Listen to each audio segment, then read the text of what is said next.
নমস্কার বন্ধুরা, আজকে আমি আপনাদের সাথে শেয়ার করব খুব সহজভাবে কুলের আচার। এই কুলগুলো কিন্তু বাজার থেকে কিনে আনা কুল, আর যেদিনকে কিনে এনেছিল সেই দিন আমি কিন্তু এই কুলগুলো ধুয়ে ভালো করে রোদে কিন্তু 2 থেকে 3 দিন কিন্তু রেখেছিলাম। পরিষ্কার কুলগুলো, হ্যাঁ, বাজার থেকে কুলগুলো কিনে আনলে কিন্তু একটু ভালো করে ধুতে হবে, তা না হলে কিন্তু ওর যে গায়ে ধুলো বালিগুলো আছে সেগুলো কিন্তু জড়িয়ে থাকবে। তো আমি এটা খুব সুন্দরভাবে ধুয়ে রোদে শুকিয়েছি। এইবার এর মধ্যে যে বোটাগুলো আছে, এই যে বোটাগুলো আছে, এই বোটাগুলো খুব ভালো করে কুলের মধ্যে থেকে ছাড়িয়ে নিতে হবে। সবগুলোর ভেতরে নেই, কিন্তু কিছু কিছুর মধ্যে আছে, তো সেইগুলো ছাড়িয়ে নিতে হবে।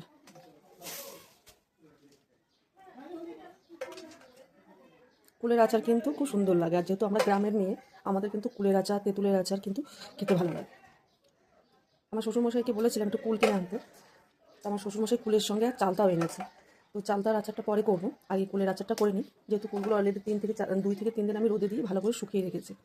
তার জন্য এইভাবে প্রত্যেকটা কুল থেকে আমি এইগুলো সব ছাড়িয়ে নেব। আশা করছি তোমাদের সবার কাজে লাগতে পারে এই কুলের আচারটা। কীভাবে তৈরি করা যায় সহজ পদ্ধতিতে, যেভাবে আমি করি সেইভাবে তোমাদের সাথে শেয়ার করবো। তো চলো, সবগুলো ভালোভাবে ছাড়ানো হয়ে গেছে, একটা তো আর বোঠা নেই। এবার চলো শুরু করবো। মশলা, কী কী মশলা লাগবে সেই মশলাগুলো এবার রেডি করে নেব। মশলা করার জন্য প্রথমে আমি একটা লোহা তাওয়া বসিয়ে দিয়েছি। এবার এর মধ্যে এক একে মশলাগুলো দিয়ে দেবো। লোহা তাওয়াটা গরম হয়ে গেলে আমি গ্যাসটাকে লো ফ্লেম করে দেবো।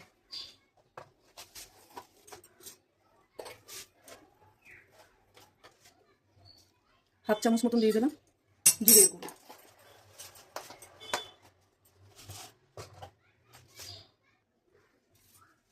দুটো তেজপাতা, 1 চামচ মতন মৌরি, আর ধনে বাটাটা, ধনে ভাজাটা অলরেডি আমার গুঁড়ো করা আছে, তো সেটাই আমি পরে সেখান থেকে দিয়ে দেবো।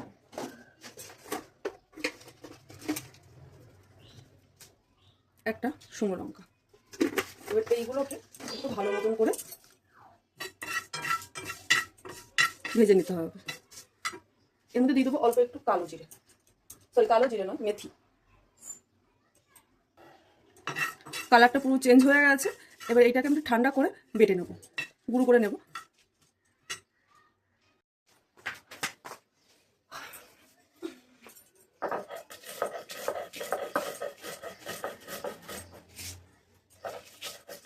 এটা মিক্সিতে দিলে খুব ভালো গুঁড়ো হয়ে যায়, বাট আমি শিলনোড়াতে করি, যেহেতু অল্প মশলা তো, বড় বেশি মশলা হলে বড় মিক্সিতে দিলে হয়।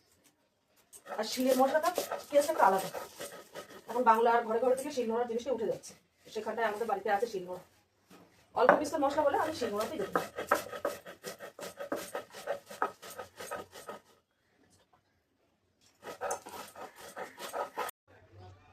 দাও শিলে বাটা মশলা, তো মশলাটা দেখে এত সুন্দর গন্ধ বেরোচ্ছে না, সারা বাড়ি পুরো বোঝা যাচ্ছে যে আচার তৈরি হচ্ছে। তো যাই হোক, এদিকে আমার আচারের মশলাটা রেডি হয়ে গেছে। এইবার আমি ফুলের জন্য রেডি করব। একটা কড়াই বসিয়ে দিয়েছি, কড়াটাকে একটু গরম করে নেব। দিয়ে দিয়েছি সর্ষের তেল, তেলটা গরম হয়ে গেছে, দিয়ে দেবো অল্প পরিমাণে 5 ফোড়ন।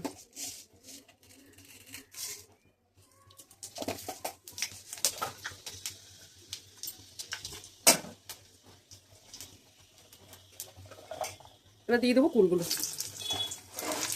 যেহেতু কুলগুলো আমার শুরুতেই ধোয়া ছিল, শুকনো ছিল বলে আমি আর কুলগুলো বেশি ধুলাম না। এবার দিয়ে দেবো এর মধ্যে লবণ, 1 চামচ মতো লবণ দিয়ে দেবো। আর দিয়ে দেবো সামান্য পরিমাণে একটু হলুদ। কুলের আচারটা করতে একটু দেরি হয়। এইভাবে নাড়তে হবে, দেখবে নাড়তে নাড়তে এর এই ভেতর দিয়ে না জল বেরিয়ে আসবে। আর এইদিকে আমি একটা বাটিতে নিয়ে নিয়েছি 1 কাপ মতন জল। এবার এর মধ্যে দিয়ে দেবো আমি আখের গুড়। আখের গুড়টা একটু গুলে নেব, যেমন মিষ্টি বেশি খাবে সেই পরিমাণের মতন গুড়টা দিতে হবে। আমাদের বাড়িতে একটু আচারের গুড়, আচারটা সবাই ভালোবাসে একটু মিষ্টি মিষ্টি হলে, তার জন্য একটু মিষ্টির পরিমাণটা একটু বেশি করে দিলাম। এবার এইটাকে খুব ভালো মতন করে গুলে নিতে হবে। খুব ভালো মতন করে গুলে নেওয়া হয়ে গেছে। এটা বেশ কিছুক্ষণ টাইম থাকবে। কুলগুলো আমার ভাজা ভাজা হয়ে গেছে। এবার আমি দিয়ে দেবো এর মধ্যে এই গুলে রাখা গুড়ের এই জলটা।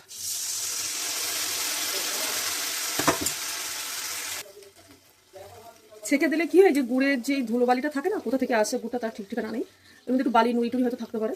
যদি এটা একটু ছেঁকে দেওয়া হয় তাহলে গালে কিন্তু আর এই নুড়ি কাপড়টা লাগবে না, তার জন্য এই ছেঁকে দেওয়া।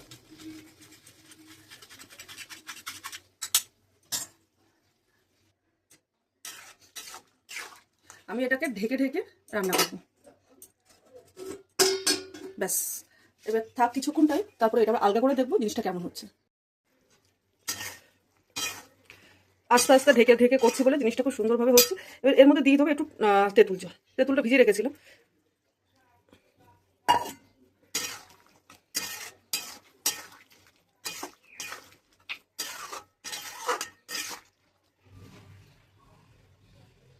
আবার দেবো ঢেকে।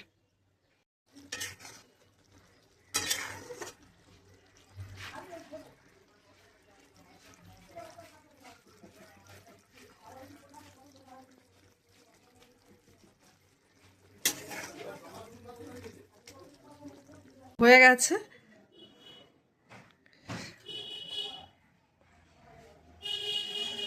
এবারে এইটাকে ঠান্ডা করে বয়ামের মধ্যে রাখতে হবে। এত সুন্দর গন্ধ বেরিয়েছে না, খুব গরম, এত গরমে খাওয়া যাবে না। বয়ামটা রেডি করে তারপরে বয়ামের মধ্যে রাখতে হবে।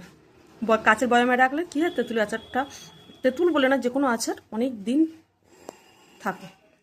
তো যাই হোক বন্ধুরা, আমার এই তেঁতুলি আচারটা কেমন লাগলো অবশ্যই তোমরা জানিও। আর যারা যারা তেঁতুলি আচার খেতে ভালোবাসো তারা পারলে এইরকমভাবে একবার ট্রাই করতে পারো, আশা করছি ভালো লাগবে।